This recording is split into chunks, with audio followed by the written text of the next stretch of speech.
deram com ímpeto contra aquela casa, e ela desabou, sendo grande a sua ruína. Nós conhecemos bem essa parábola que Jesus ensinou logo após o Sermão do Monte. Então, o Sermão do Monte tem várias recomendações de Cristo, de como nós devemos nos comportar em diversas circunstâncias de relacionamento com as pessoas e com o próprio Deus. Mas aqui nesse texto, nós encontramos dois tipos de pessoas. O prudente, que é o que ouve a palavra e a pratica, e o insensato, que é o que ouve a palavra, mas não a pratica. Mas existe um outro sujeito aqui. Um terceiro sujeito, que está escondido nesse texto, nessa passagem. E que tem sido, infelizmente, a realidade de muitas igrejas e de muitas pessoas que estão dentro da igreja. Então, aqui nós temos o prudente e o insensato. Mas nós também temos, se você for analisar e pensar sobre isso, uma terceira pessoa, o surdo, o ignorante. Ignorante não de ser rude e mal educado, ignorante de ignorar mesmo. Ele ignora algo, não conhece. Porque aqui Jesus está falando para duas pessoas. Pessoas que ouviam a palavra dele, mas que deliberadamente escolhiam praticar, ou deliberadamente escolhiam não praticar. Mas ouviam a palavra, conheciam a palavra, estavam diante do Cristo. Mas existe uma terceira pessoa, que era aquela que não estava lá, não estava ouvindo, não ouviu. Ou se estava, não prestou atenção, se distraiu, ficou olhando o céu, as nuvens, as gaivotas, né, o chão, pensando o que ia ter de almoço, se ia ter comido ou não, que já estava tarde, né, muito tempo aquele homem falando, e nada, o estômago já estava roncando. Porque quem dera, se a maioria das pessoas que se dizem cristãos realmente tivessem ouvido ou estejam ouvindo Jesus falar os ensinamentos da palavra. Porque existe essa terceira pessoa que nem sequer ouve. E, consequentemente, a palavra não existe e não opera, porque o poder está na palavra. Então, a Bíblia tem tantas coisas a nos ensinar. Por exemplo, quando Jesus fala sobre o administrador sensato e o insensato, né? O administrador ímpio, né? Que foi lá e arrecadou um dinheirinho entre os clientes do patrão dele, porque ele ia ser mandado embora. Então, ele arrecadou, ele deu desconto para depois ser bem tratado. E era uma pessoa do mundo. E aí ele fala que os de Deus, os filhos de Deus, não têm essa astúcia, eles não procuram fazer amigos para Deus.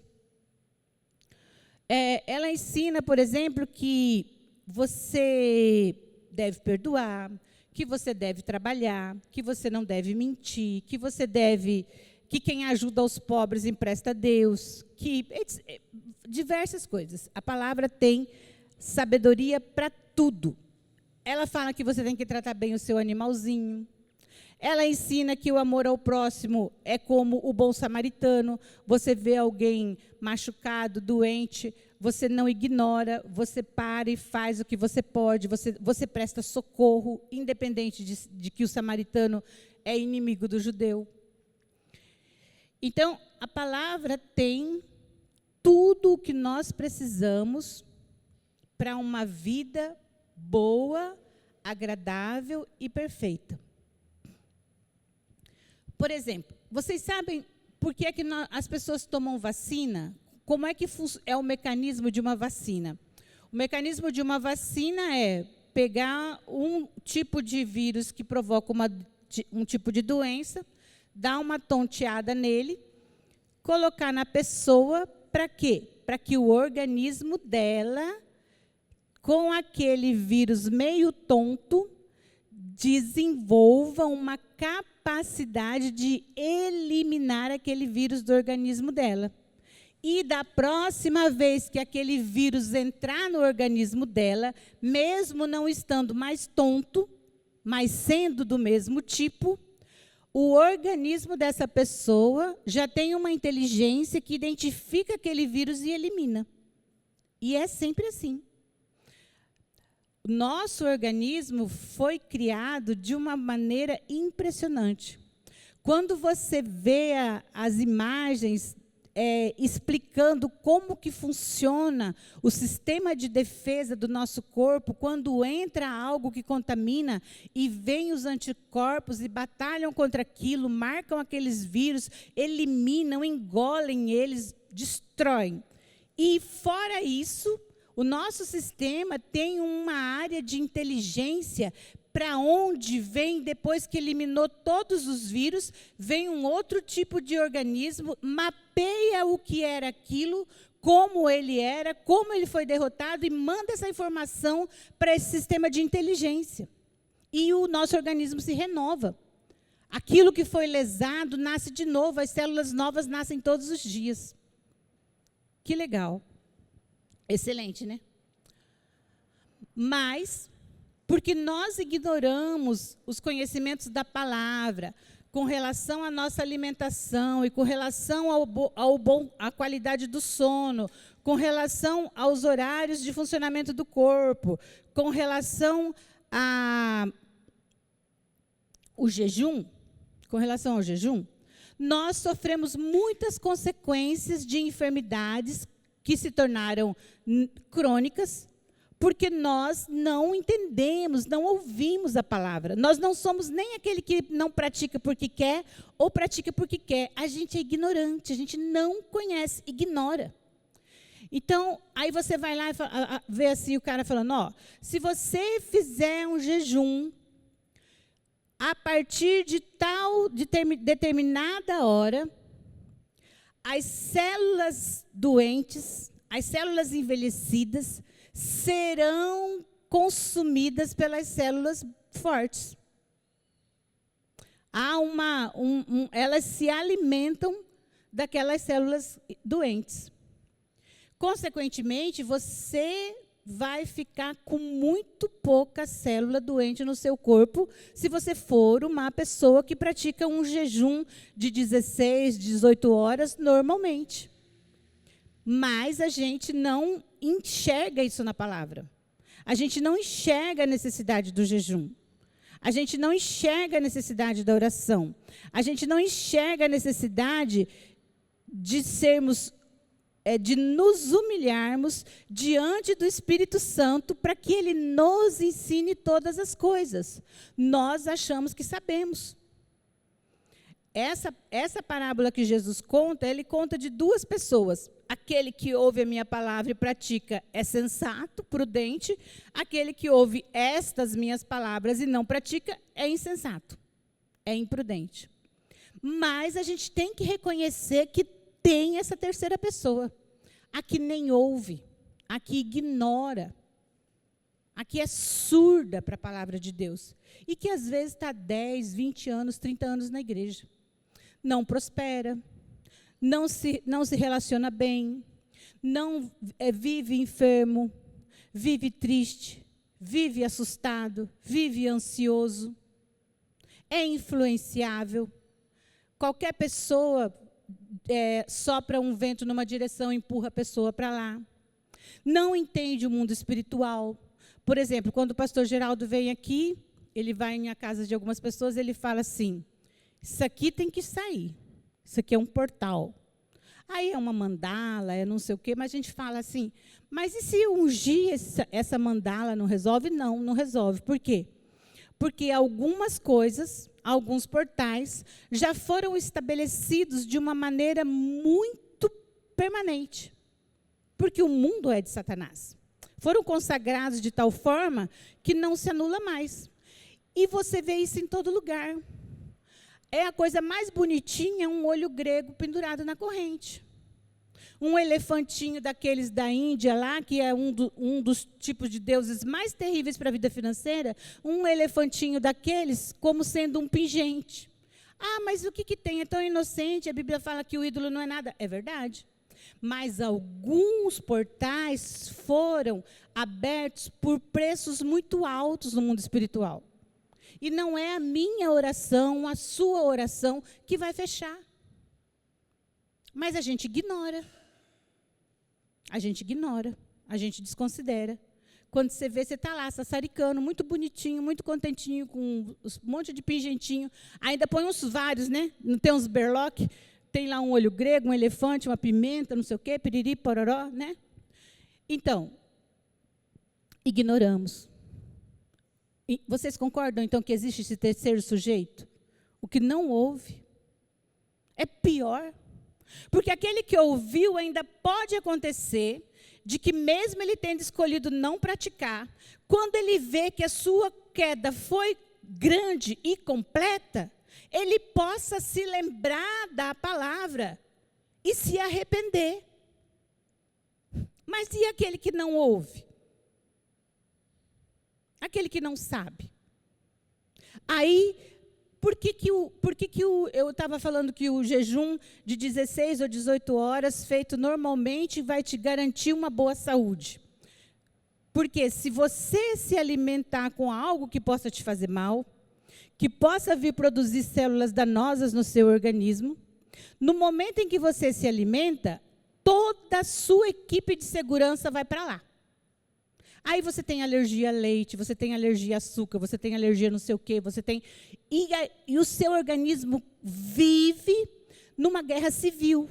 Ele vive combatendo aquela comida diária que você come e que te faz um mal. Mas ele ataca primeiro aquilo lá.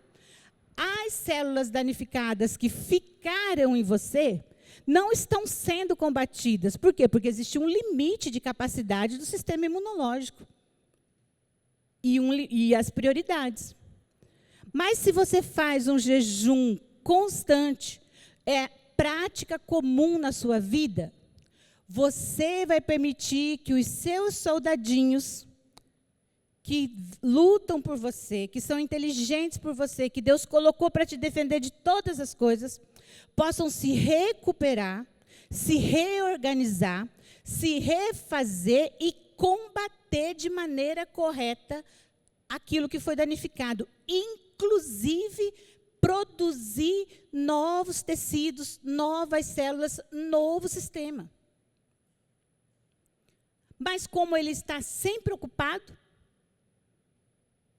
então vocês entendem que a estratégia para a nossa destruição, ela é só uma. Nos manter ocupados, distraídos. E essa distração está chegando a tal ponto nessa nossa geração, e nós precisamos fazer algo para que isso não passe para a próxima geração, mas está bem difícil.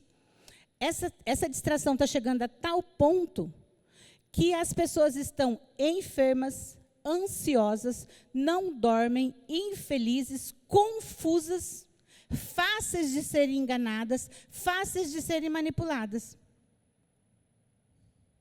Distraiu Eva, distraiu Adão através da Eva e distrai a gente.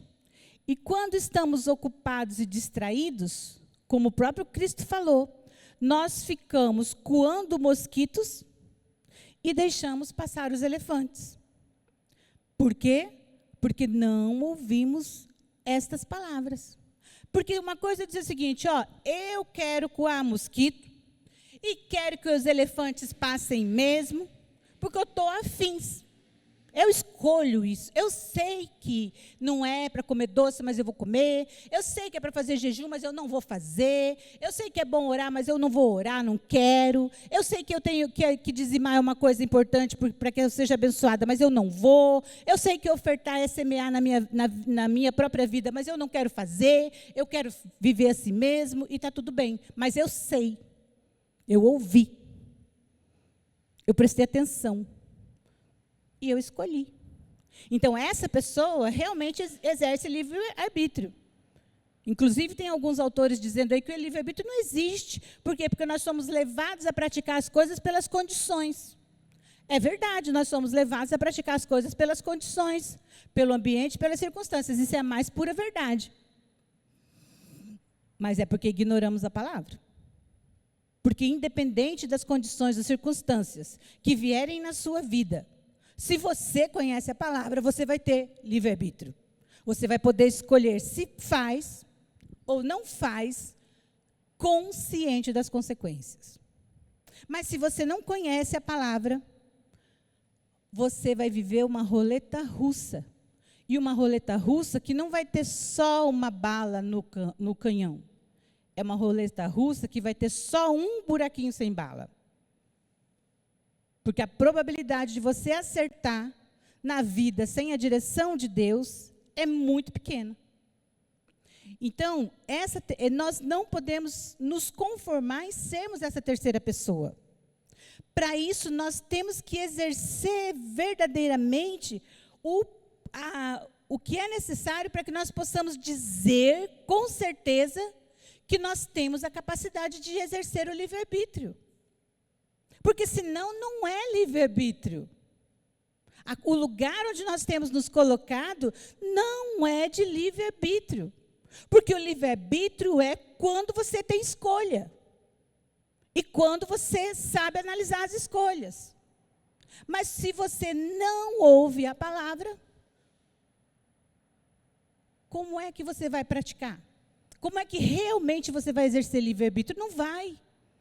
Você vai ser, como diz lá em Salmo 1, como palha levada ao vento. Para onde o vento soprar, você vai.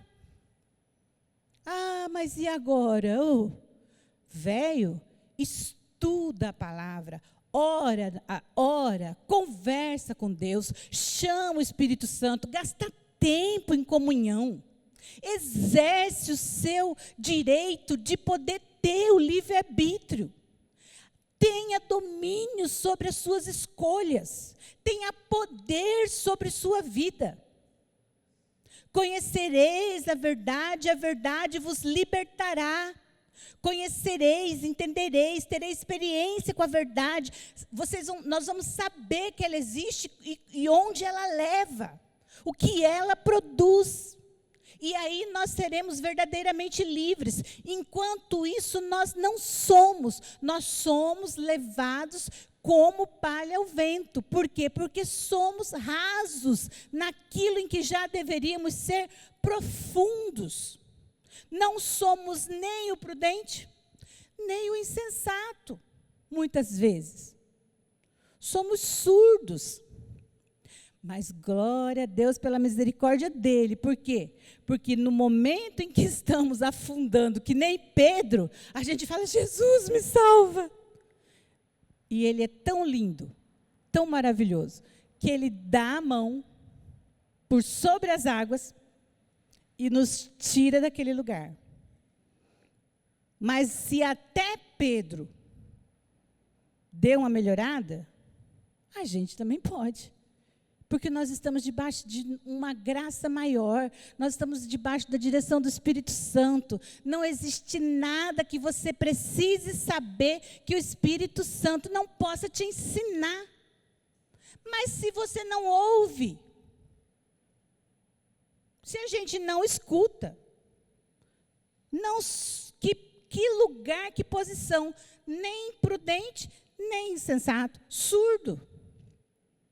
Então, o Espírito Santo deseja que a gente tenha um ouvido mais afinado. E um dos primeiros passos para um ouvido mais afinado é você se envolver com os projetos desse ministério. Não ache que essas coisas são bobagens. Não ache que essa pequena oferta, seja ela de R$10, R$20, R$1.000, não ache que isso é uma bobagem. Não é.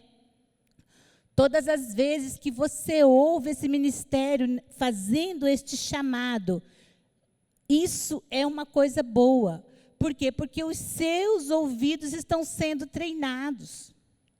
Uma das melhores formas de aprendermos a ouvir a Deus, que a gente não vê, é começar a ouvir a liderança que a gente vê. Você vê, essa igreja tem lideranças que são a mesma há anos, desde quando ela começou. Nós sabemos onde eles moram, nós sabemos o que eles fazem, nós sabemos tudo, a gente acompanha tudo. Sabemos que são pessoas de oração, homens e mulheres de Deus, e que têm chamado esse ministério, essa igreja, para este trabalho e outros.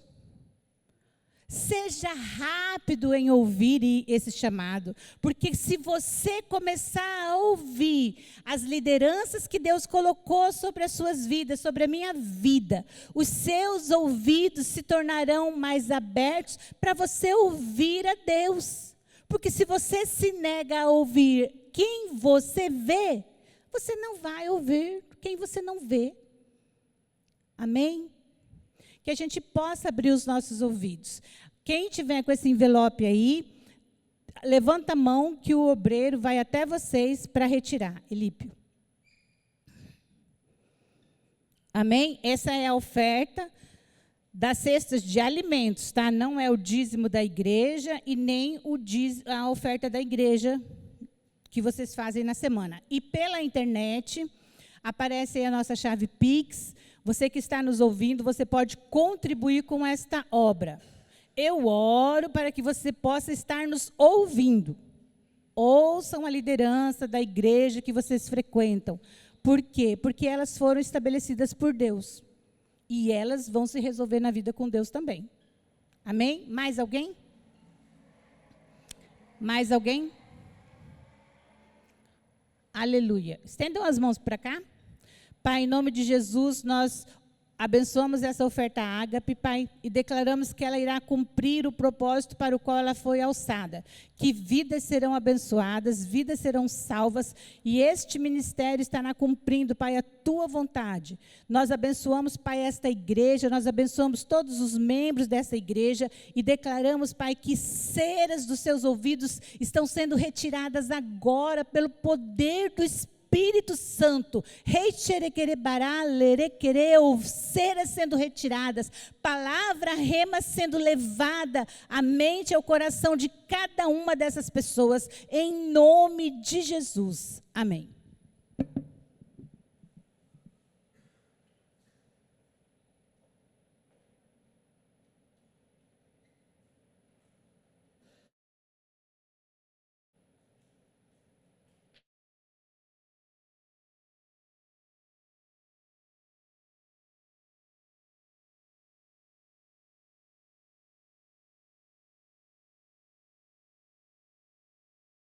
Amém, glória a Deus. Vamos orar? Senhor, nós, diante de Ti, nesse dia, clamamos a Sua intervenção, o poder do Teu Espírito, Tua graça, que o sangue precioso recaia sobre nós, lavando os nossos pecados, nossas consciências. E segundo a Tua palavra, nos reunimos como assembleia do Senhor. Os homens levam com tanta importância reuniões de estratégia, reuniões até macabras. E essa é uma reunião extraordinária no universo, no mundo espiritual.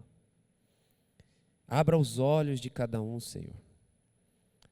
Até mesmo acerca do que Tua serva falou, traz um reconhecimento do significado espiritual. Em nome de Jesus Cristo. Que nesse momento o Senhor opere, segundo a tua direção, tua palavra. Em nome de Jesus, envergonhe os inimigos. Eu determino agora, pela autoridade dada por Cristo Jesus, a tua unção e tua presença, norte, sul, leste e oeste deste lugar. A unção do teu Espírito, até mesmo operando nas almas, desfazendo fortalezas, desfazendo ações das trevas, estabelecendo o teu reino neste ambiente desta igreja, em nome de Jesus. E assim nós te damos toda a honra e toda a glória, em nome de Jesus. Amém. Amém. Wesley, começa para nós aí, ó, coloca Filemon 1,6. Esse é um versículo de introdução. E eu recebi a incumbência de fazer o culto hoje, né? E eu orei e Deus trouxe uma palavra bem específica. Amém? Então, abra o seu coração para a palavra, o entendimento. É uma forma de adoração. Tudo que você dá para Deus, você está adorando a Deus, tá? Adoração não é louvor, tá bom? Louvor é uma forma de adoração, tá? É igual igreja não é reino de Deus. A igreja é parte do reino de Deus, tá? Que às vezes a pessoa tem essa impressão, aí está lá, o quarto dela, que é o maior portal do céu, ela não vê como parte do reino de Deus. Jesus falou, fecha a porta do quarto e ora ao Pai em secreto, né? Então, a gente não identifica o espiritual das coisas. Sempre tem que ter a linha tênue. Não tem que espiritualizar demais, mas também não pode espiritualizar de menos, tá? Então, se você espiritualiza de menos, por exemplo, assuntos delicados, como oração, casamento, sexo, dinheiro, não tem, Deus não fala nada disso. Certa vez, um casal estava passando problema na área sexual, casal casado, né? Casadinho, bonitinho, lá há vários anos, casados na igreja e tudo mais. A esposa queria conversar com o pastor sobre o assunto. Aí o marido, né, falou assim, não, que pastor não sabe nada disso não, da vida sexual, né? Interessante que Jesus chegou e falou assim, conhecereis a verdade, gnosco a verdade. Imagina os fariseus na hora, né? Porque gnosco, palavra relacionada ao relacionamento sexual do casal judeu. E João 8, ali, a gente isola muito esse versículo, né? De forma profética, claro, normal, certa. Mas ele estava falando para o fariseu. Então o cara, gnosco! Que absurdo! Né? Aí o cara, você vê, que era um evangelizador, um pregador, levava almas para a igreja, tal. Quando ele teve problema no casamento dele, ele falou, Deus não pensa nada disso. Então é interessante, né? Como as pessoas usam a cabeça propriamente no evangelho. O crente vai lá trabalhar e fala, não tem nada de espiritual no trabalho. Aqui é o inferno e acabou. Inferno é espiritual, ué. Né? Inferno é espiritual, ué. É um lugar espiritual. Né? Espiritualiza para o reino de Deus. Né? Ou fala assim, o meu marido é o cão, é o diabo. O diabo é espiritual. Né? Mas transforma ele em anjo de luz. Não, anjo de luz era o diabo, né? Então não dá. Transforma ele em Cristo, declara que ele é cheio de Cristo. Né? Então, as pessoas... E tem o outro que espiritualiza demais. Chega lá e fala, Deus, fala comigo. Aí abre, Deus falou comigo. Aí abre uma igreja naquele versículo. Literalmente. Né? Então ele espiritualiza tudo. Né? Deus fala comigo. Agora, tem uma disciplina de ler a Bíblia, não é muito de Deus não. Né? E o que é espiritual? A disciplina. E o que não é espiritual demais, que não é na verdade, né? É a loteria. Deixa eu ver aqui, né? O que Deus falou. Aí dá uma forçada na interpretação. Gente, quando vai dar comidinha para a criança, sempre a mãe que cuida isso, né? O pai é o cavalo, vem lá com aquele pedação de carne, aí a mãe, não, peraí, deixa eu desfiar. Né? O pai chega com um pedaço de mandioca, come aí, né? Ainda mais se for menino, né? Mesma coisa, a pessoa vai ler a Bíblia, não revelou, não fica lá, que tem que ter uma revelação, passa reto, irmão. O Espírito Santo é o melhor professor que tem. Ele calcula todos os fatores. Ele olha lá, o Wesley está lendo a Bíblia. Aí fala assim. Aí ele fala, significa isso. Mas o Wesley está meio carne, brincando, tá? Está meio carne, não ouve. Só isso. Ou então ele pega e, aqui é um maná do céu, mas vou dar um grão de trigo para ele hoje. Se eu der o maná para ele, vai prejudicar ele ao invés de ajudar. Tudo isso é calculado. Aí a pessoa fica lá, ela força tanto a interpretação, que às vezes a resposta do versículo, sabe onde que está? No versículo anterior. Leu antes desse. Ou lê depois, ou lê o capítulo. Estava lá. Então, não força. Isso, para a glória de Deus, o meu pastor me ensinou nos primeiros meses que eu entrei para a igreja, 20 anos atrás. Não force interpretação e não lê a Bíblia para pregar. Lê a Bíblia para você.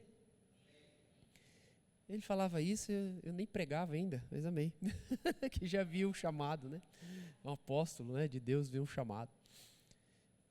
Agora que me caiu minha ficha, né? Então, quer dizer, mas valeu, né? Homem de Deus, você vê. Glória a Deus por isso. Então, você vê. Não lê a Bíblia para pregar. Você é pregador da internet, que aqui na nossa igreja não tem essa. Então, não lê a Bíblia para pregar. Amém? Lê a Bíblia para você. E aí, se a carne tiver um pouquinho muito grande, desfia ela, come só o fiapo. O Espírito vai te dar o fiapinho. Seja humilde. Tem gente que gosta tanto da glória que não, eu tenho que entender. Quem é a besta? Aí quase o diabo fala, é você que é a besta. Você que é o besta querendo aprender coisa que não é para você. Entendeu? Então, às vezes a pessoa vem, qual é esse aqui, os quatiçais, coisa que nem eu não sei. Né? Aí, às vezes eu falo, irmão, não sei disso daí ainda. Só que você é uma pessoa que precisa da fé. Você precisa operar a fé na sua vida. Você precisa vencer essa situação que você está passando, através do crescimento, tal. Né? A gente faz, lá, como a pastora pregou semana passada, né? O diagnóstico. Né? Interessante que a gente foi ontem no Café dos Pastores, veio um pastor de Maryland, lá nos Estados Unidos, né? Ele é um bispo, tem uma igreja dele aqui em Campo Grande, tem 350 igrejas, literalmente, assim, 350 igrejas. Aí uma é aqui em Campo Grande. Aí ele veio pregar, ele pregou a palavra que a Mara pregou. A Lisandra ficava, ué, mesmo que a Mara pregou, diagnóstico, médico e tal. Foi muito tremendo a unção na vida dele, a palavra, deu uma sacudida nos pastores, né, da cidade. Então, mas ele falou do mesmo, e ele falou no sentido assim, o médico só faz diagnóstico e nunca apresenta o tratamento. Aí ele falou, você fica voltando nesse médico que só fica falando a sua doença? Eu já sei, doutor, a doença. Então ele deu uma pauladinha nos pastores que só fica apontando pecado, mas não ensina o povo a ser liberto, a ter comunhão com Deus. Né? Então, os pastores começaram com glória e ficaram meio quietos depois. Né? Mas depois, como Deus é bom, veio, renovou todo mundo, foi uma benção. Né? Mas no mesmo sentido, Cristo vivendo em nós e tudo mais. Então, não force interpretação. A sua humildade começa aí. tudo é um ensino. Quando Jesus, por exemplo, eu chamo o Wesley e falo assim, Wesley, vem aqui terça-feira, meio-dia aqui na igreja e eu vou te ensinar a mexer com essa máquina. Aí o Wesley chega aqui, ele sabe melhor que eu mexer na máquina. Aí ele pode até pensar, poxa, eu não aprendi muita coisa, eu que acabei ensinando o pastor Márcio. Só que, no trajeto dele vir até aqui, ele renunciou a um descanso dele, ele escolheu obedecer o pastor. Né? Então, só dele vir até aqui no horário, não contestou o horário. Não vou ter tempo. Não, ele falou meio-dia, eu vou, bem na hora do rango. Minha mãe fez um rangão lá, mas eu vou lá atender o pastor. Tudo isso Jesus ensina a ele.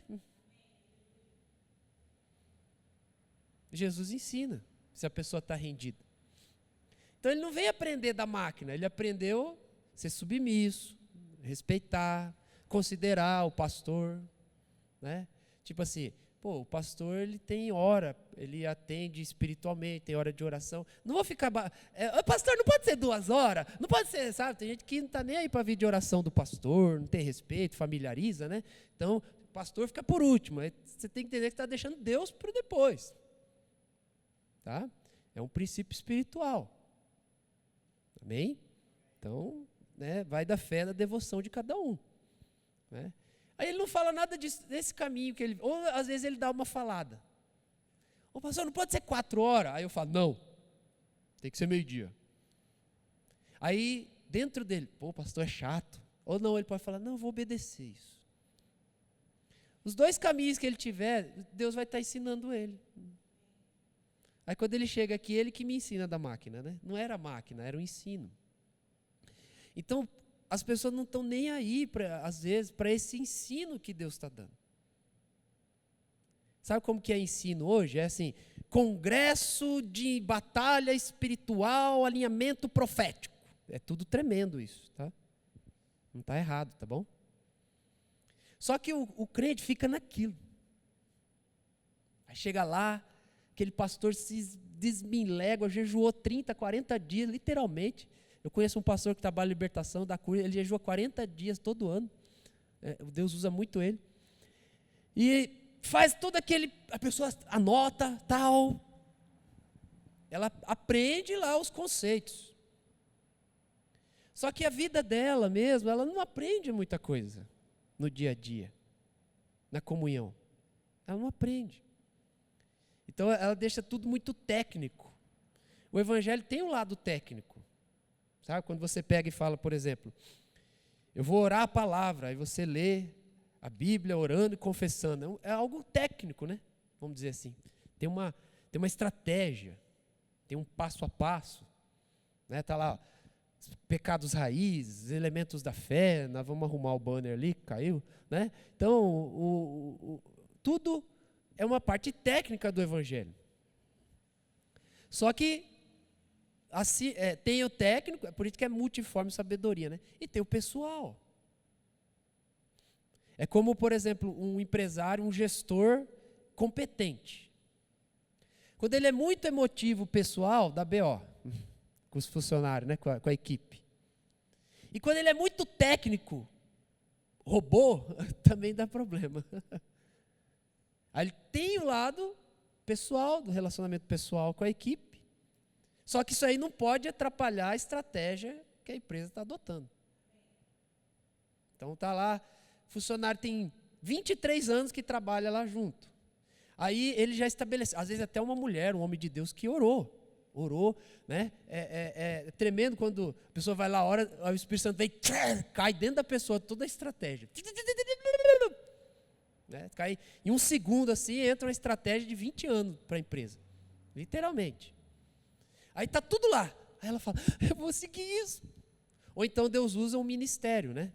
Um pastor, Deus pode usar um pastor nessa área. Ministério de pastor, vai pastorear, vai orientar a pessoa. Né? Deus pode usar um mestre da palavra para dar orientação.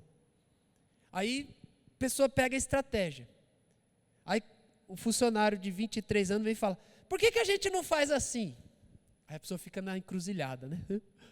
fico com a parte técnica que eu entendi ou com o relacionamento pessoal, porque eu vou magoar. Aí entra em desespero. Aí ele tem que ter uma posição. Ele tem que vencer a vergonha. O que é a vergonha? Vergonha é se importar com o julgamento do outro. Pois é, te amo, mas vamos fazer assim. É fácil falar, né? Na hora não é muito fácil. Mas tem a parte, o gestor bom, ele vai. E ao mesmo tempo vai honrar aquela pessoa, vai gratificar ela quando necessário, né? Vai fazer o que é justo. Tem uns que ficam tão cheios do Espírito que faz mais que justo, né? É justo, aí faz mais um pouco, né? Faz tudo para Deus, né? É para Deus, vamos fazer mais. Só que, peraí, calma, vai ficar aqui. Nós vamos trabalhar assim. É dessa maneira. Vou fazer 3 horas da tarde. Não, é 1 hora da tarde. Nós vamos comprar de tal fornecedor. Não, é esse aqui. Mas esse aqui, a qualidade é inferior. Mas esse aqui não pede para mentir, não pede para roubar na hora da negociação. Então, vou fazer o certo. Então, a pessoa vai no caminho certo. Então, tem que saber entender isso, o gestor, né? Da família, da vida espiritual. Às vezes a gente não consegue gerenciar a nossa vida espiritual de comunhão. Estou muito cansado para orar, já foi. Não tenho tempo para orar, como diria Dave Robertson, mas eu tenho muito tempo para não orar. Essa seria a mentalidade certa. Aquele funcionário é um malo. Não mexe com ele não, porque pelo menos ele é competente. Deixa ele lá. Não vou nem falar nada, porque eu dependo dele, minha vida depende dele. Então tem que gerenciar as coisas. Tem que ver o lado espiritual, o lado humano também. Você pode ver, você já viu Davi se relacionando com Joabe? Cara, Joabe era um mala, mano. Você vê aí Joabe, comandante do exército. Joabe, Davi falava assim, faz assim. Ele fazia bem feito, mas ele fazia assado. Davi estava lá, um cara que entendia a compaixão de Deus, a misericórdia. Davi fez algo terrível. Ele acabou com um propósito quando ele matou Urias. Matou mais 50 junto com ele. Tudo porque deu uma pegada na vizinha. E tinha que ocultar. Acabou com 51 famílias. Acabou com o chamado de Urias. Aí daqui a pouco, ele passa por todo o processo, né? Passam-se os anos, 20 e poucos anos depois. Era um homem que compreendia a misericórdia. Pode-se dizer assim, um dos que mais passaram pela terra que compreende a misericórdia de Deus. É um estágio espiritual, você compreender a misericórdia de Deus. Sabia? Talvez você saiba pela palavra, pela Bíblia. Talvez você está perto dessa experiência, mas um dia você vai ter experiência concreta, real, um epignosco da misericórdia de Deus na sua vida. Às vezes a gente esquece. Quando Pedro fala, esquecemos os pecados, foram perdoados. Então Davi tinha uma marca da misericórdia de Deus. Aí, o Absalão, o próprio filho, pinta e borda. Dá um migué, tira a nobreza de perto dele, o cara tem que fugir do próprio palácio, pega as mulheres dele para todo mundo ver, arrebenta com o pai. Aquilo era um cúmulo da exposição ao ridículo, de humilhação. O cara que ainda dá o conselho, vai lá, pega as mulheres dele lá para todo mundo ver. Né? Aquilo era o cúmulo da humilhação. Aí vem para a batalha e tudo mais, tem estratégia, Deus dá estratégia para Davi, pega e implanta o cara lá, o espia, vai lá, transforma o conselho do outro em loucura, fica lá, orou a Deus, pôs o cara implantado lá, o cara deu o conselho, o Absalão ficou com o do outro, né? O Aitofel, o Zai, aí foi lá, o cara não aceitou o conselho dele e se matou. Olha o poder da vergonha, que é o que eu quero entrar um pouquinho hoje. Ele deu um conselho público, não foi aceito. A vergonha foi tanta de ser rejeitado que se matou. E esse camarada, ele era tão orgulhoso, mas tão orgulhoso, que ele ainda foi pagar as contas de se matar. Pensa só. Vou pagar todo mundo que eu estou devendo e me matar. Oxi. Ninguém vai pensar mal de mim. Se matou e não me pagou. Pensa. Eu já vi gente falando isso. Pô, fulano morreu e não me pagou. Eu já vi, já. Ah, você viu? Ficou sabendo que fulano morreu? Pois é, cara, me devia 5 mil, não pagou. Aí o Aitofel falou, mas ninguém vai falar mal de mim. E pagou todo mundo, ajeitou a casa. A Bíblia fala que ele deixou tudo em ordem. Ele falou, você vai cuidar da casa, você está despedido, que eu já queria faz tempo, você, né? Ajeitou tudo, organizou, meu filho, você vai cuidar da fazenda. Ó, põe aquele gerente lá, tá? Não tira aquele outro lá da fazenda. Você, mulher, casa, mas não casa com fulano, não, casa com o outro, tá? Pega meu irmão aqui, não, pega outro. Tá? Ajeitou tudo, se matou. Você viu? Nós estamos rindo da vergonha de Aitofel. Que é o cúmulo, né? Por que nós estamos rindo? Porque é um absurdo. Um absurdo psicológico. Tinha que ser estudado psicologicamente isso. Mas isso é o quê? Poder da vergonha. Então tem muita gente que oculta pecado, não cresce por causa da vergonha. Não cresce em Deus, está com a vida amarrada por causa de vergonha. Vergonha de sua posição, de sua decisão. Alguns têm vergonha de sua posição financeira. Alguns têm vergonha da sua fé. Tipo assim, eu sei que aqui vai para o céu, mas ainda tem vergonha, tem que ficar aqui, que vai para o céu. Ou porque eu preciso da igreja para alguma coisa, né? Então, mas no demais eu tenho vergonha. Vai relacionar com o mundo, tem vergonha da fé, da própria fé. E quando eu falo da vergonha, é da fé madura, tá, gente?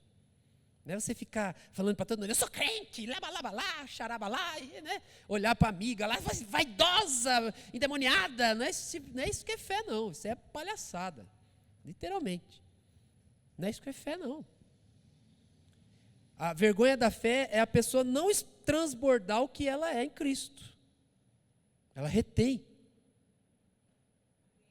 Às vezes, surge uma situação, vai aconselhar alguém e fala, mas eu vou ter que falar uma coisa da Bíblia. Rapaz, engoli a palavra, engole a unção. Quem já passou essa experiência, se você reter algo que Deus manda fazer, é complicado, hein? Eu já vi pessoas ficarem doentes, morrer. Primeira vez que eu tentei fazer isso, eu fiquei incontrolável, ficava tremendo dentro de mim assim, porque eu precisava passar aquela unção, aquela palavra para a pessoa, mas ao mesmo tempo minha mente ficava com vergonha. A minha mente ficava, será que é de Deus? Estava quase explodindo, será que é de Deus? Aí eu sempre faço o cálculo espiritual, né? Eu falo assim, eu não sou desse tipo de pastor, então é de Deus. Eu falo assim. Eu não sou de ficar toda hora, Deus manda te dizer isso. Eu faço quando Deus orienta. Então eu já calculo eu mesmo, né? Da minha timidez, né? Então eu já falo, eu não sou de fazer isso. Então se Deus está trazendo é porque é para fazer. Né? É uma estratégia que Deus me deu. Que eu não faço errado, né? Não brinco com as coisas de Deus. E também não retenho o que eu deveria dar. A Bíblia fala assim, que retém o que deveria dar acaba na pobreza. E não é só dinheiro. Então, e também não é dinheiro, é oferta ao Senhor, né? O termo certo.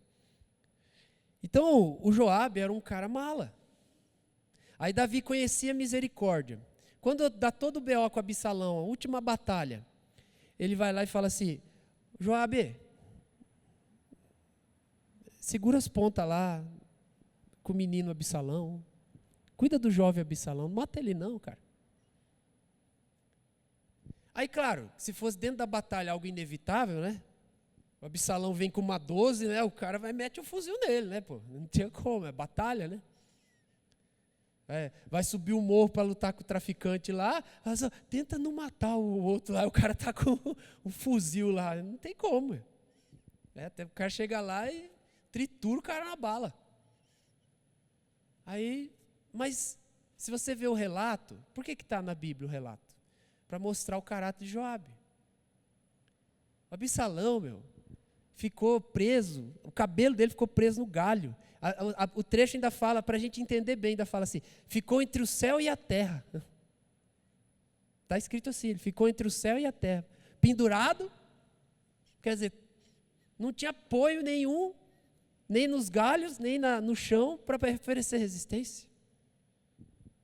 Ou seja, era a situação ideal para o Joabe poupá-lo, do jeito que Davi pediu. Aí o Joabe fez o quê? Rasgou o guri no meio. Sem vergonha, safado. Aí quando ele volta com a notícia, olha o que ele provocou. É um dos trechos mais terríveis da Bíblia. Toda vez que eu leio, eu tenho que fazer uma pausa, é sério mesmo. Junto com aquele de Juízes, né? Sansão saiu e não entendeu, não percebeu que o Espírito do Senhor o havia abandonado. Isso é terrível. Mas esse trecho é tão forte, que quando Davi recebe o mensageiro vem, nós ganhamos uma batalha, mas e o Absalão? Senhor, Absalão morreu. Aí o Davi, tão cheio de misericórdia, olha só, ao invés de falar, obrigado, recebi meu reino de volta.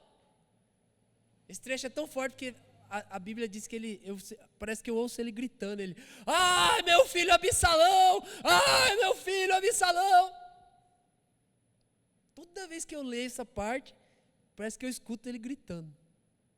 A dor da alma dele.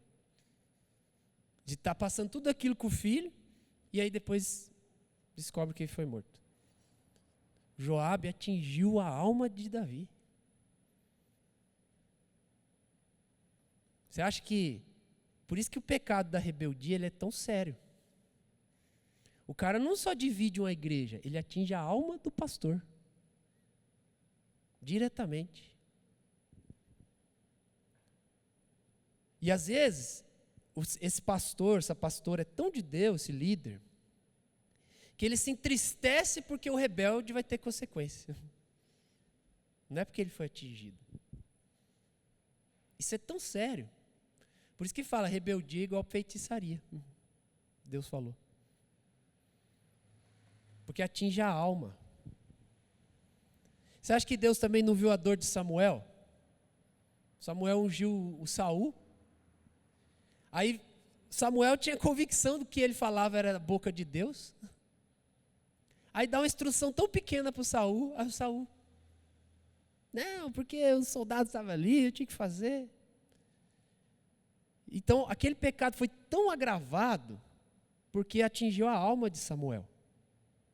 Com tristeza. Porque o próprio Samuel, ele investiu, porque ungir uma pessoa, não é jogar óleo na cabeça não, meu. Todos os obreiros, pastores aqui foram ungidos nesse altar, pelo ministério apóstolo Petros, não foi só jogar óleo na cabeça não. Ele investiu o próprio futuro espiritual dele, porque um dia vai prestar conta de ter ungido a pessoa. Isso é muito sério. Quando você recebe um grupo familiar para fazer, você é ungido pela palavra. Abra um grupo familiar. A palavra, a unção, sai do céu, passa pelo ministério. É assim que é, é a cabeça, vem na cabeça, a barba, vai do Arão, é desse jeito aí. Depois explica melhor. Não tem essa. A rebeldia corta tudo. O cara está debaixo da unção, corta. Ele está debaixo da unção acontecendo. Ele nem sabe que ele está debaixo da unção. Aí ele se rebela. Aí você fala, nossa, o cara era tão usado por Deus, mas saiu da unção, não é nada, ninguém é nada. Acabou. Isso tudo é Bíblia, tudo é o mundo espiritual. Por isso que às vezes, como a pastora Mara falou, a falta de entender o mundo espiritual causa essas coisas. Causa decisões erradas na vida da pessoa. Então, Por exemplo, quando tem um grupo familiar na casa, não é só uma reunião da turma. Há uma invocação do nome do Senhor. Você já viu o poder que tem as trevas nas invocações? Esses dias eu tive contato com uma pessoa que está visitando um grupo familiar que a gente faz, um cenáculo, né? Mudou o nome, cenáculo. E ele morou em Corumbá. E tem um pastor dele lá, ele contou todas as lutas desse pastor. Antes de falar Corumbá, né? Ele falou todas as lutas desse pastor. Eu falei, onde que é a igreja dele? Ele falou, é em Corumbá. Eu falei, aí na hora Deus deu um certo discernimento de como é a dimensão em Corumbá, e eu ainda nem pisei lá, só que a gente consegue entender. Eu fui até Miranda só. Aí ele falou, quando eu falei assim, não, é a dimensão de Corumbá, tal, ele está passando isso por causa disso. Na hora eu até aprendi com o que eu estava falando. Aí a mulher dele falou assim, porque só dos terreiros registrados tem 800. Tem mais terreiro do que igreja lá. Então é a luta espiritual que ele está vivendo. Eu até tentei um contato, né, de alguma maneira, falei, se você quiser a gente, né, conversar com esse pastor, talvez alinhar com o pastor Geraldo para ajudar ele. O pastor Geraldo tem esse ministério de ajudar igrejas. Ele foi lá em Honduras, lá, fez a obra lá, está um avivamento lá, a igreja estava acabando, agora estão fazendo cultos de oração à noite, quase todo dia. Centenas de pessoas, tinha mais de 300 pessoas no vídeo que mandaram para a gente.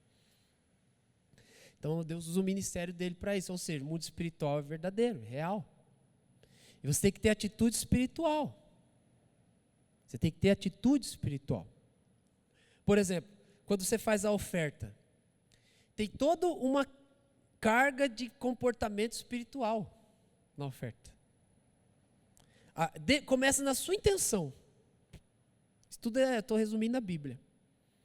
Começa com a intenção.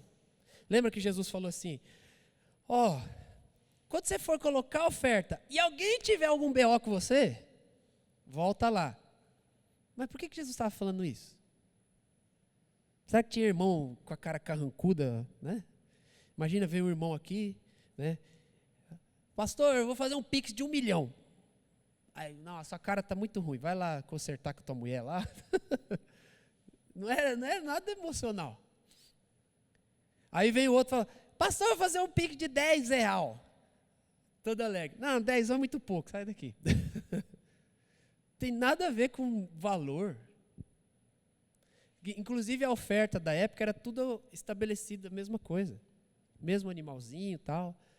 Aí tinha um tipo de oferta que se a pessoa não tivesse condição do boi, dava o cabrito, se não tivesse condição do cabrito, dava a pombinha.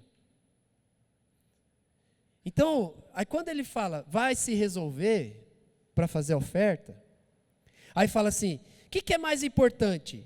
O ouro, aí está falando do material, que no nosso caso hoje é dinheiro, Pix, Drex, sei lá o que lá, tal, que é dinheiro. O que é mais importante? Isso aqui, dinheiro ou o altar? Não é o altar aqui, é o altar espiritual. Cada ministério é um altar de Deus, porque é um sacerdócio. Se você, por exemplo, faz uma oferta na vida da pastora Mara, ela é um altar. Não pode dar o dízimo, tá? O dízimo é da igreja. A oferta pessoal, por exemplo, é um altar.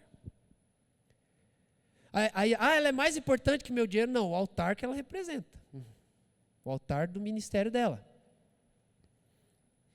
Porque esse altar vai santificar, a unção vai operar. A unção que Deus deu a ela vai operar na oferta. E como você é o ofertante, o vínculo chega lá em você. A bênção chega em você. Por causa do vínculo da sua atitude de oferta. E não é o dar o dinheiro. Eu quero tirar a sua cabeça do material agora. É uma atitude material. Eu quero que você entenda o espiritual. Amém? Então, é uma atitude natural. Porque até o teor da oferta, como ela é feita e o valor, qual é o sacrifício que é feito? Então, por exemplo, eu ouço Deus dizer assim, oferte 5.000 reais para a pastora Mara. Eu ouço Deus. Só que esses 5.000 vai fazer muita falta para mim, naturalmente. Mas eu ouvi Deus. Literalmente, não é emoção, tá, gente? É ouvir mesmo. Tá? Quando você fala assim, Felipe, você ouviu eu, Felipe? Pô, se eu falei e ele entendeu, Deus é maior que eu, né? Então não tem essa. Será que Deus falou comigo? Não falou. Amém? Não fica nessa, tá? Aí houve um sussurro. Dê R$2.000 para não sei quem. Será que foi Deus? Não foi. Ou você não consegue. Não ouviu. Porque se Deus falar, você vai saber. Se Felipe ouviu um homem, né? Não vai ouvir Deus? Quer mais? Então não fica com essa. É fé, gente. É coisa real. Tá bom? Não é brincadeira. Não é emoção. Não é nada disso. Ouviu, ouviu. Deus é Deus. Acabou. Ele é fiel, ele é fiel. Ele é real, ele é real. Acabou, é isso. Então não tem será que ouviu?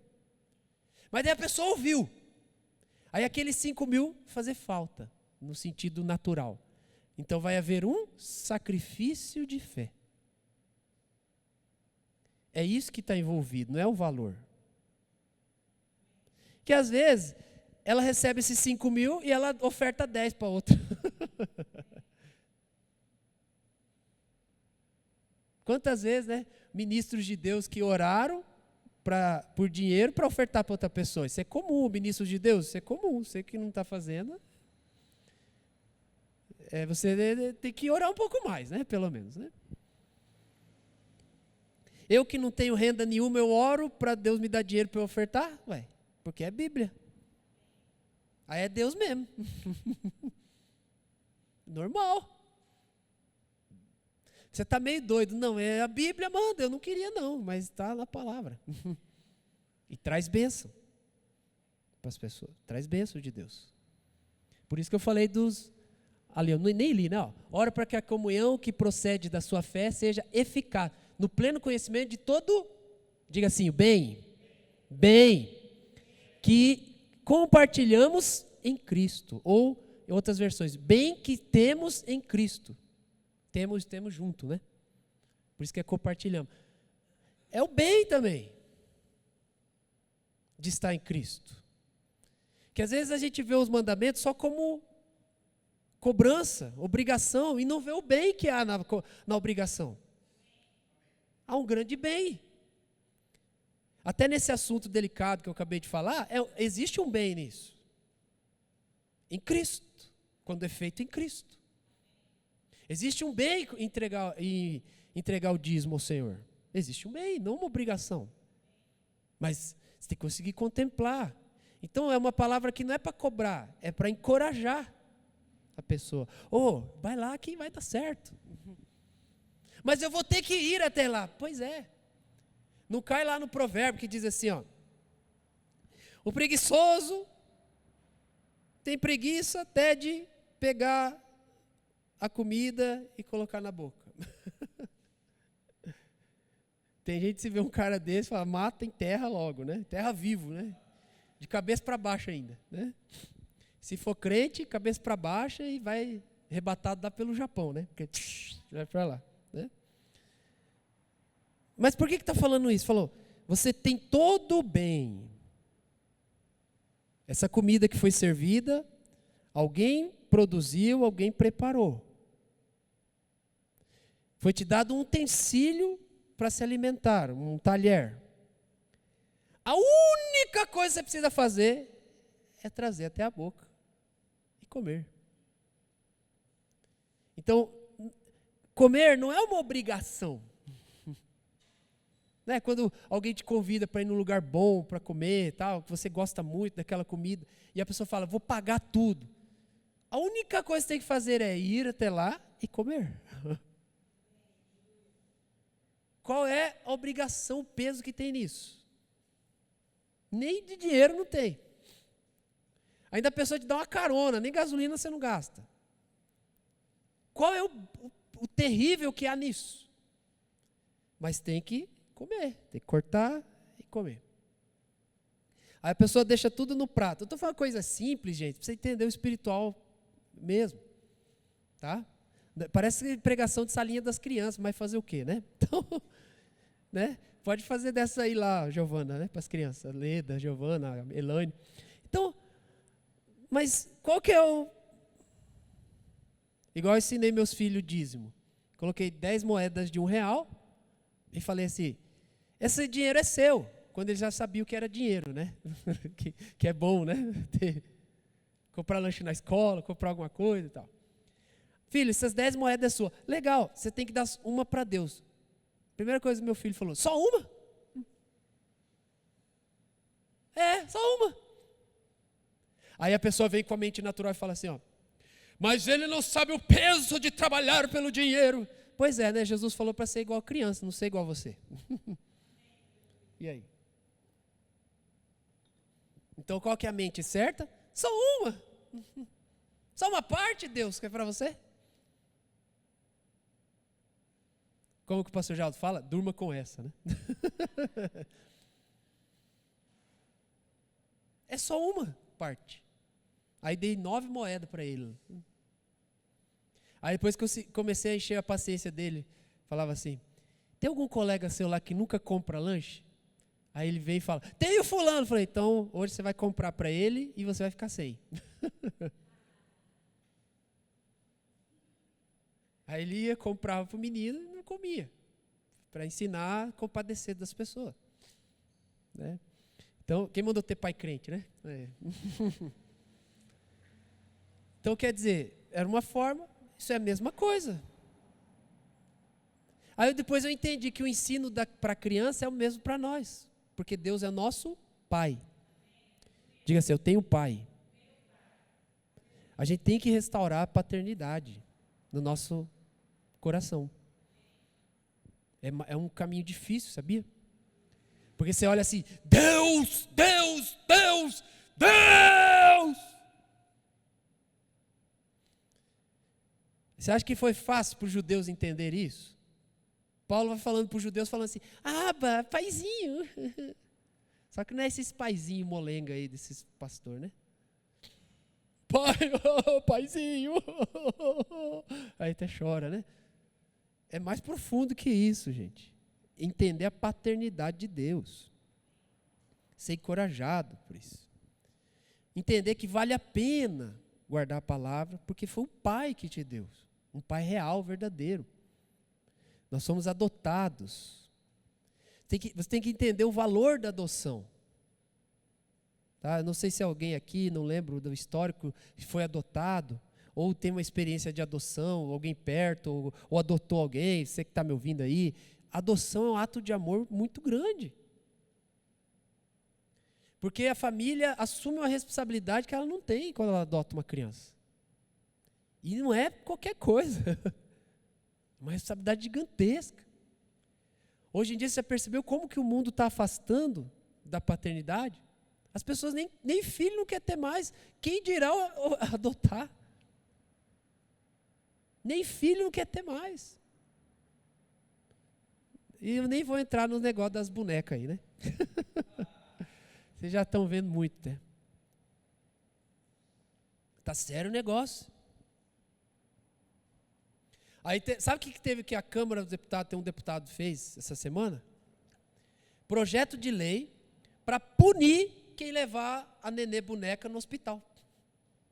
Porque está atrapalhando a bênção que é o sistema de saúde, e o povo está levando a boneca lá porque está doente. Você está entendendo?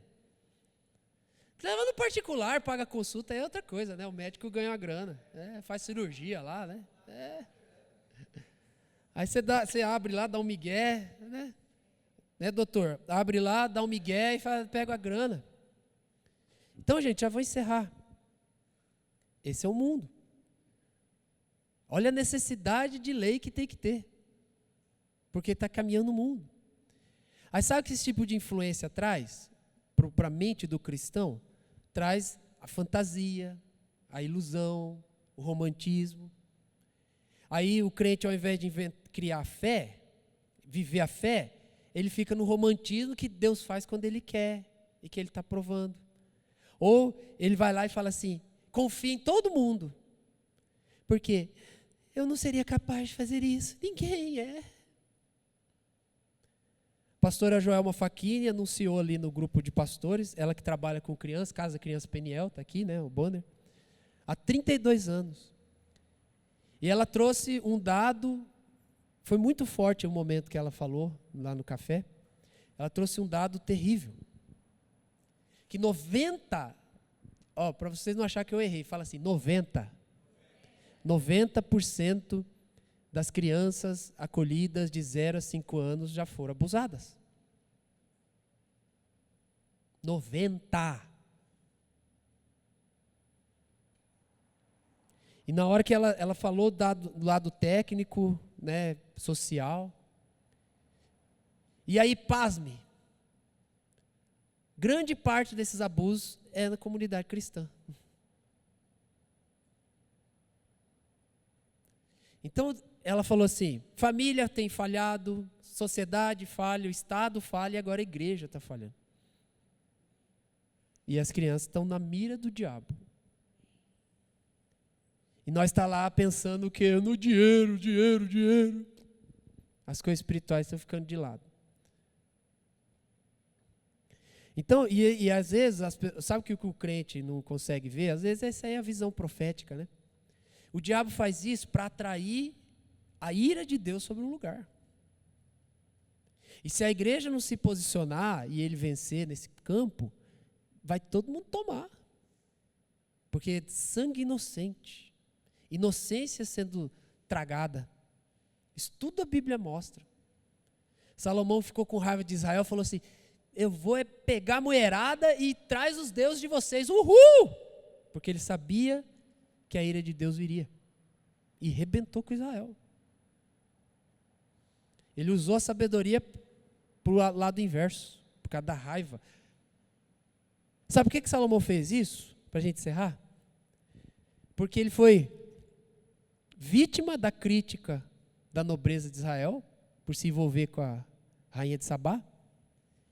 O medo da crítica nada mais é que um tipo de vergonha. Vergonha, tem até uma definição aqui, ó. Vergonha é sentimento de insegurança causado pelo julgamento dos outros. Na verdade, é uma pré-visualização do julgamento. Nem aconteceu. Mas a pessoa se fantasia. Esse é o crente romântico. Ele cai nessa. Ele fantasia o julgamento dos outros. Então ele tem vergonha. O pecado causa vergonha. Por isso que a pessoa oculta o pecado.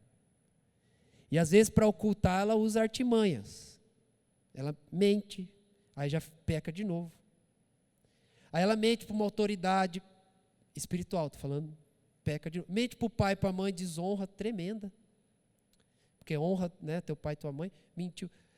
Marido mente para a esposa para o marido, aliança do casamento é afetada, porque é da mentira. Tudo por causa da vergonha. Se eu falar a verdade, me expor, o que a minha mulher vai pensar? Então, a vergonha. Então, a vergonha sempre esteve envolvida na destruição. Por que Davi mandou arrebentar com Urias? Vergonha. Falou, cara. Porque ele podia, né, pegar a Batseba, tirar uma foto e falar, pegando a vizinha. Mas ele não fez, né? Era o rei, engraçado, né? Avisa Urias lá que a mulher dele é muito boa, velho. Tive que pegar. Ele era o rei, cara.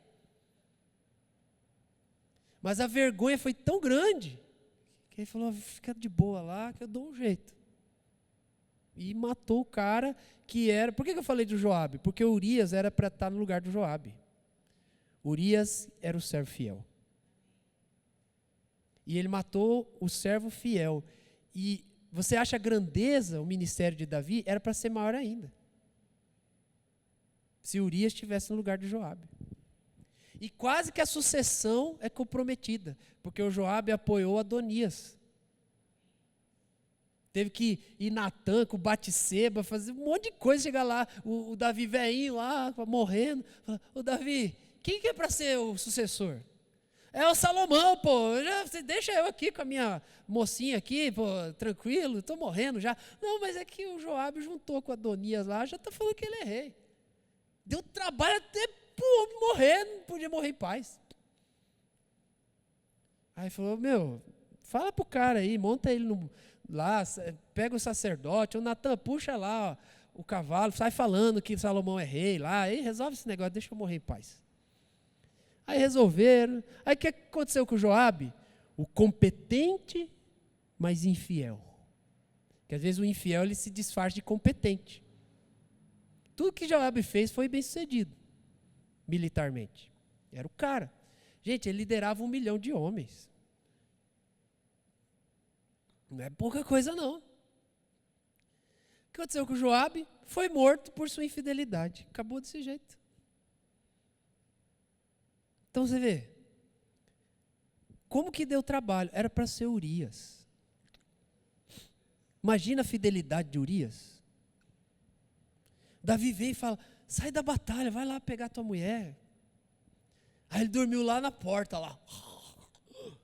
Ô Urias, o que você está fazendo aí? Não, onde que eu vou para casa? Meus irmãos na batalha? Jamais.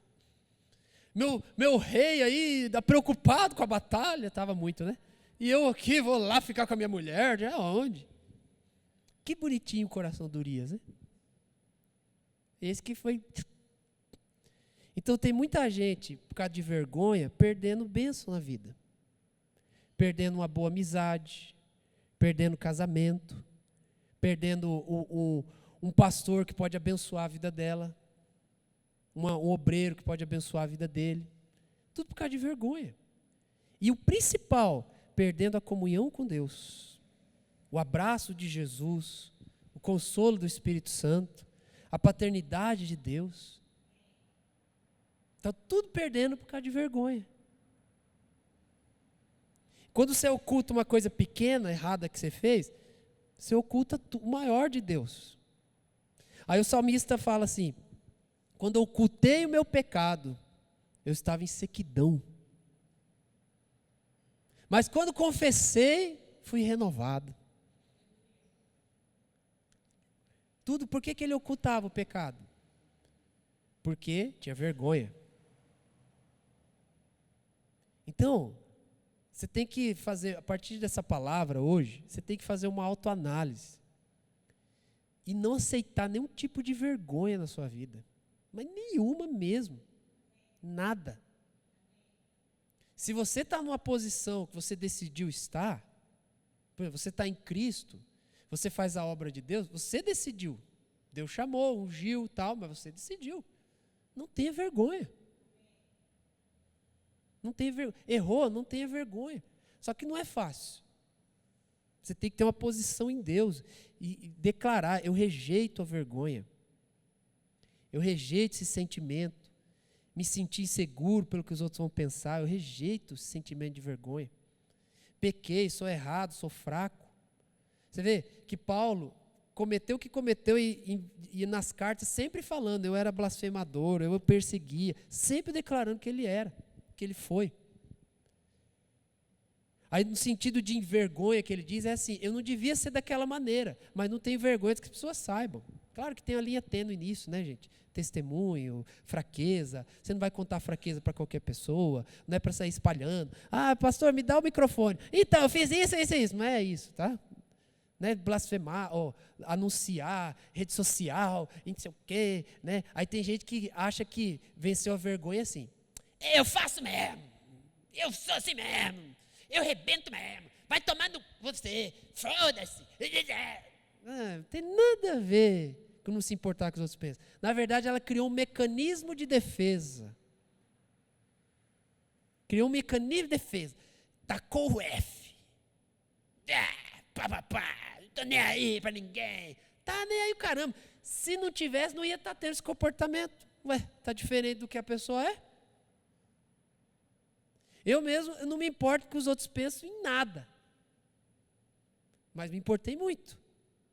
Hoje não me importo em nada. Aí vou mudar meu comportamento para me autoafirmar. Vou lá. Dane-se todo mundo. Tô nem aí. Eu falo mesmo. Vai tomar no cu quem não gostou. Para quê? Isso não é eu, pô. Eu sou o que sou, mas isso não me atinge, acabou. Então não adianta ir para o extremo. Irmão Petros, reverendo Petros diz, linha tênue, é o espírito. Tá? Autoafirmação não adianta, só causa extremismo, só coisa terrível. Então, não aceite a vergonha. A vergonha produz ocultação. Ocultar se torna pecado. O pecado alimenta a ação espiritual maligna. Não existe esse negócio de legalidade, brecha. O que existe é pecado e o capeta entra. É isso que tem que entender. Está dando legalidade. O nome da palavra legalidade é pecado. Quem é nascido de Deus não peca. E o maligno não lhe toca. É assim que está. É quando não peca que o maligno não toca. E está acertado com Deus aquele comportamento, santidade. Pela força de Deus, você pratica aquela palavra naquela área de sua vida, santidade. Saiu daquilo, pecado. Aí que vem a brecha, legalidade, né? É melhor falar legalidade do que pecado, né? Acho que eu dei legalidade para o diabo. Então você pecou, irmão. Não tem aquele negócio de você orar e falar assim, Deus, perdoa as minhas legalidades. Perdoa os meus pecados. É muito sério isso. Por isso que o pastor Pé sempre dá testemunho, que ele orava nas igrejas e manifestava demônio. Porque o pecado oculto daquelas pessoas alimentava o demônio na vida dela. Às vezes, obreiro de 20 anos de obreiro, literalmente 20, tinha demônio manifestado. Por causa da ocultação, alimenta o diabo. Tá? O pecado alimenta a ação espiritual maligna. Logo, a pessoa vive as consequências. Uma coisa nós temos que entender. Dá para ocultar pecado? Dá. Mas não dá para ocultar a consequência. Não dá. A consequência da vida da pessoa não oculta. Fica evidente. Né?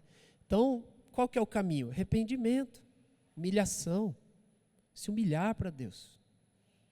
Primeira humilhação é você se render à comunhão.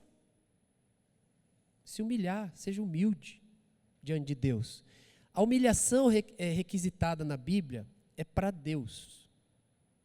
Quando, por exemplo, uma mulher se sujeita ao seu marido, ela está fazendo para Deus. Literalmente, totalmente. E tem sempre que lembrar que o marido tem um cabeça, que é Jesus. O cabra tem que sujeitar a Cristo. A mente de Cristo para a vida dele. É humilhação ao Senhor. Então, se humilhe diante da potente mão de Deus. E no tempo oportuno, Deus te exaltará. Então vamos orar agora.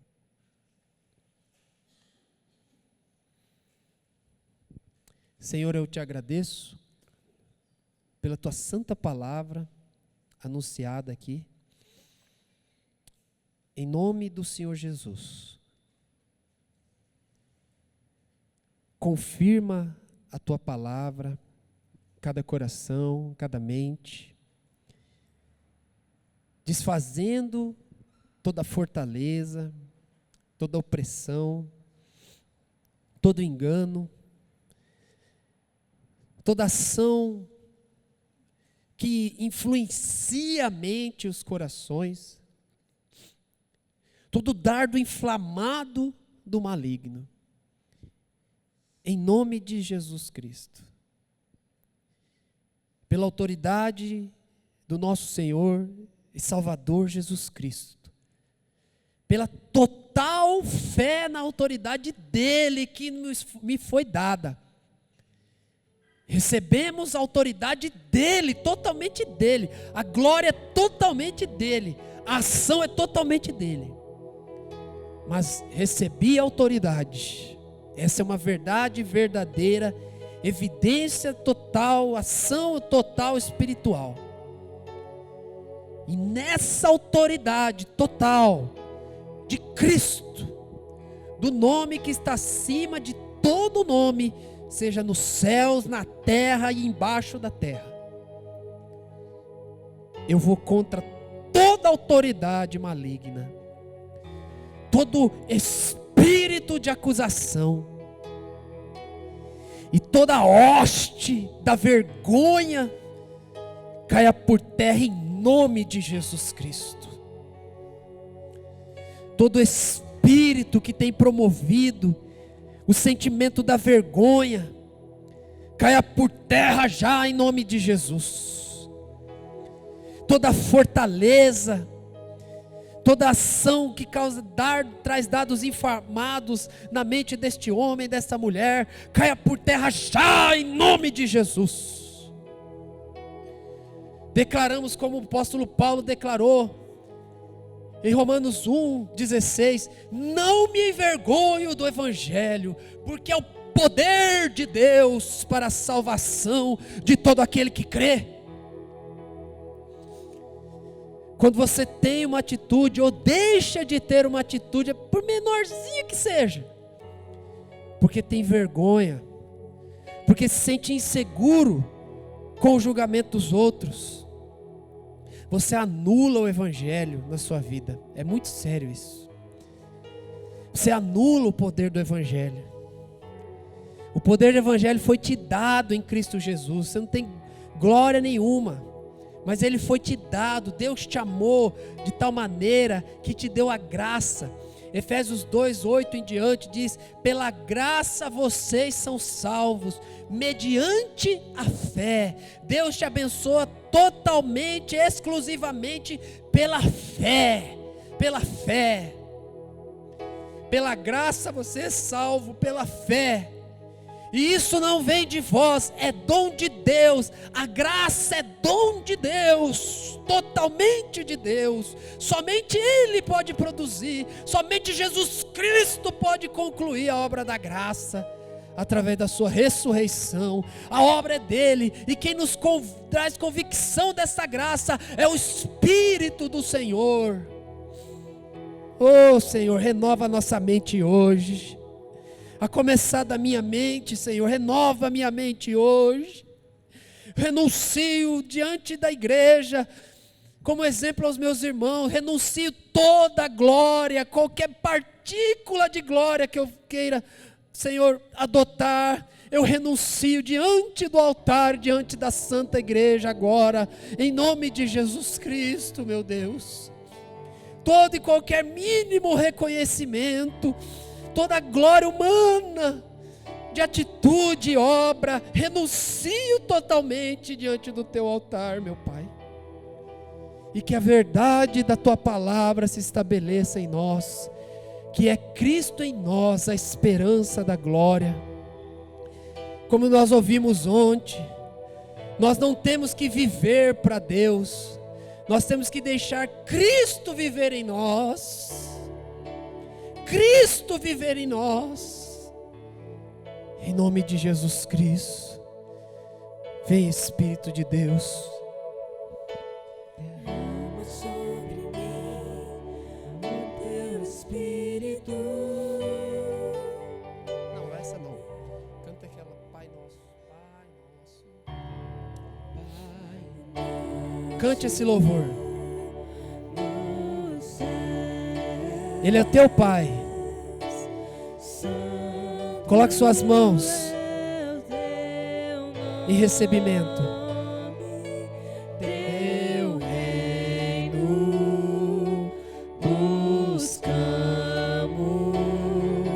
tua vontade seja feita na terra como é. Olha que lindo esse louvor. Rabababababababá. Che babababababá sureha. Na terra como é nos céus, teu reino vem. Vamos declarar de novo, Pai Nosso. Declare de todo o seu coração. É importante, igreja. Pai Nosso. Pai. Nos céus, Santo é o teu nome,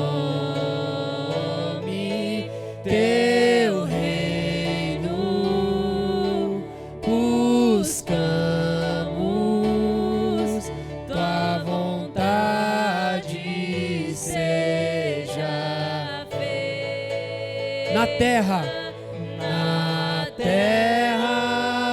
como é nos céus.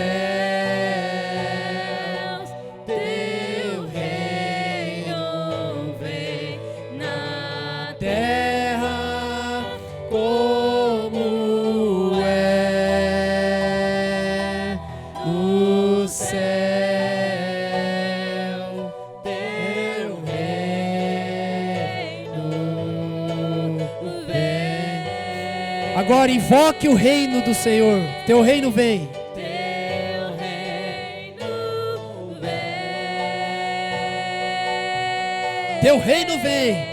Teu reino vem. Declare, teu reino vem. Teu reino vem.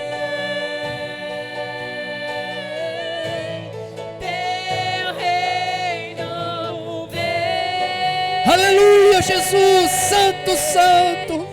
Rababababababababalabalás. Pois teu é o reino.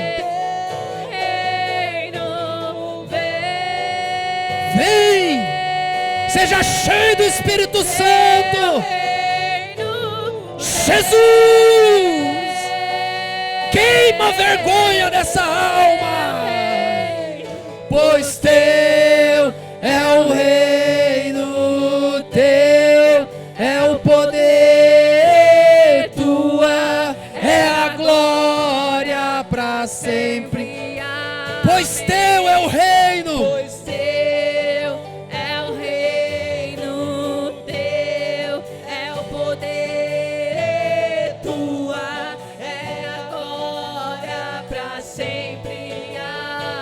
Amém. Teu é o reino, teu é o poder, tua é a glória. Mais uma vez, declare de todo o seu coração que se queime a vergonha da sua vida. Aquele que crê em ti jamais será envergonhado. Chega da vergonha, você tem Cristo. Cristo em vós, a esperança da glória. Chega de vergonha. O Evangelho é poder de Deus para a salvação de todo aquele que crê. Mais uma vez declare, pois teu Pois teu é o reino, teu é o poder, e tua é a glória para sempre. Amém. Teu é o reino, teu é o poder, e tua é a glória para sempre. Amém. E teu é o reino, teu é o poder, e tua é a glória para sempre. Amém. Teu é o reino, teu é o poder, e tua é a glória para sempre. Amém. E teu é o reino, teu é o poder, e tua é a glória para sempre. Amém. Espírito de Deus, Espírito de Deus, continue com seus olhos fechados. Só mais um instante. Espírito do Senhor,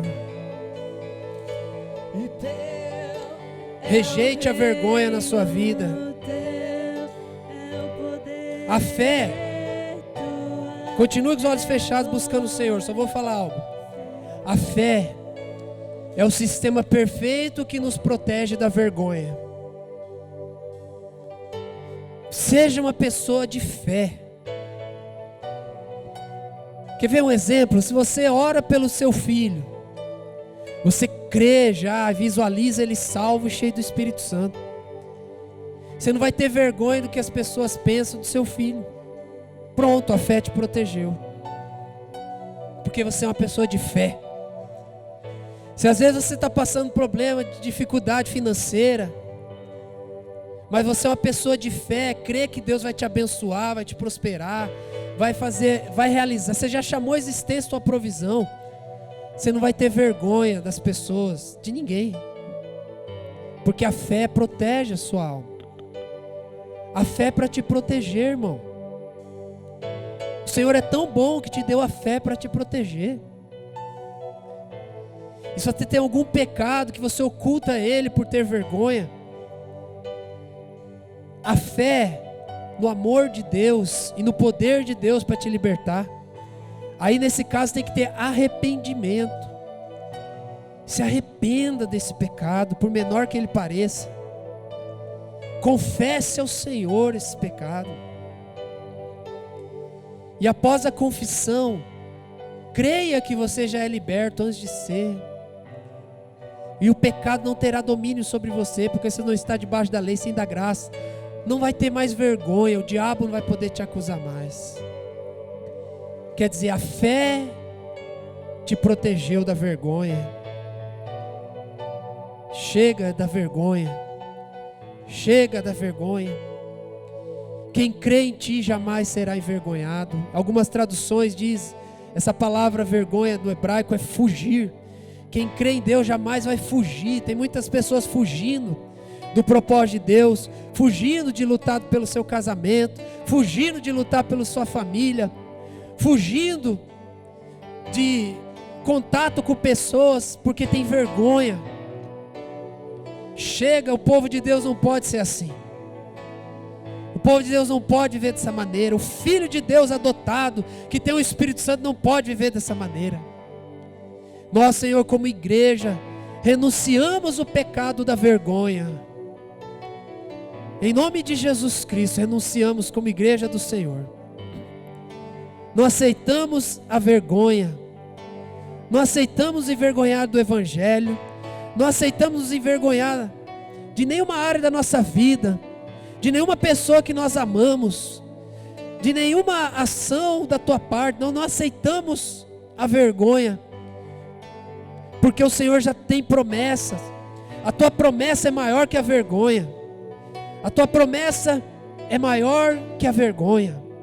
A tua promessa é maior que o mundo. Então nós tomamos posse das suas promessas e não temos vergonha de mais nada, porque o Senhor já operou em cada área da nossa vida. Chamamos a existência a sua mão sobre a nossa saúde, sobre a nossa finança, sobre a nossa família, sobre a nossa igreja, sobre o Evangelho que vivemos e pregamos. Em nome do Senhor Jesus, perdoa-nos, lava-nos completamente. Em nome de Jesus Cristo, renunciamos diante do teu altar, Senhor. E nós te louvamos pela sua intervenção aqui hoje, pelo poder do teu Espírito. Em nome de Jesus. Aleluias. Para a gente encerrar, vou pedir para a equipe de louvor ministrar aquela parte, que é onde o Senhor está, a atmosfera muda. Onde você está, a atmosfera muda.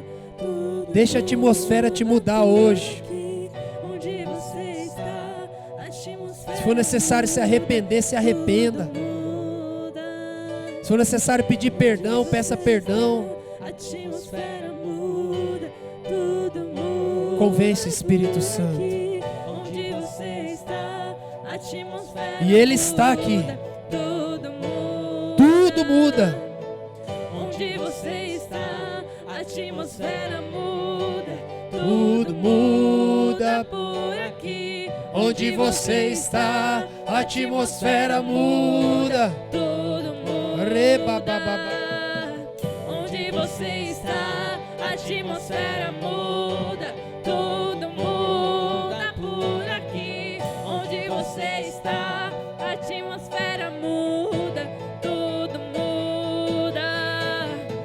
Onde você está, a atmosfera muda. Cristo está na sua casa. Por aqui, onde você Cristo está onde você trabalha. A atmosfera muda, tudo muda. Cristo está nessa cidade. Onde você está, a atmosfera muda, tudo muda por aqui. Onde você está, a atmosfera muda, tudo muda.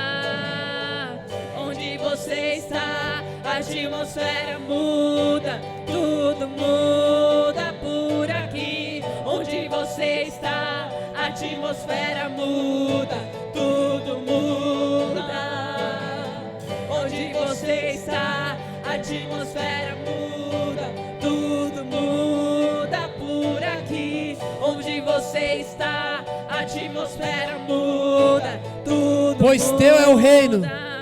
Pois teu é o reino, teu é o poder, e tua é a glória pra sempre. Amém.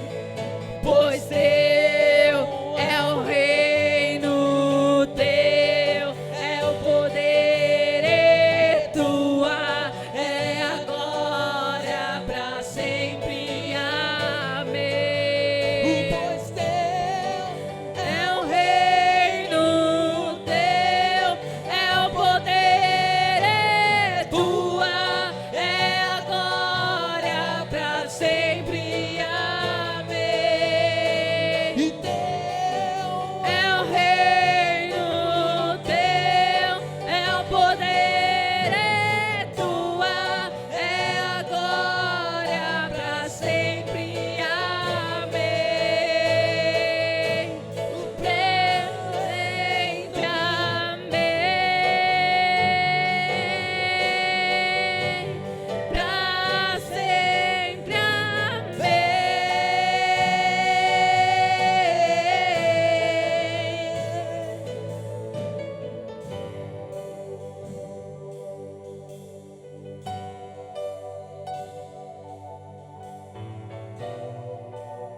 Aleluia. Pode se sentar em nome de Jesus.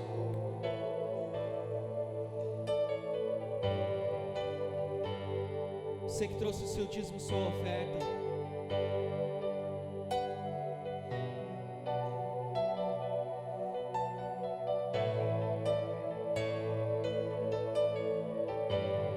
Estenda sua mão, você que trouxe o seu dízimo e sua oferta.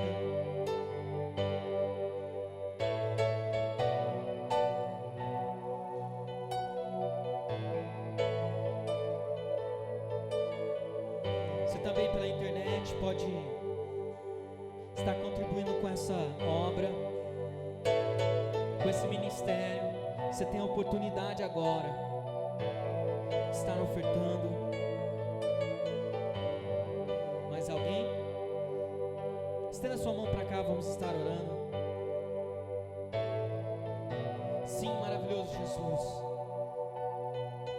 Te agradecemos, Senhor, por tudo aquilo que o Senhor já fez aqui. E aquilo que sabemos que o Senhor irá continuar realizando dentro de nós e através de nós. Abençoamos os teus filhos, abençoamos a sua igreja. Abençoamos essa semana, ó Pai. Que essa semana seja consagrada a Ti, em louvor. Que nós possamos continuar de acordo com a Sua vontade, vivendo a Tua vontade em nós e através de nós. No santo nome de Jesus. Em nome de Jesus. Oração silenciosa, o culto está encerrado.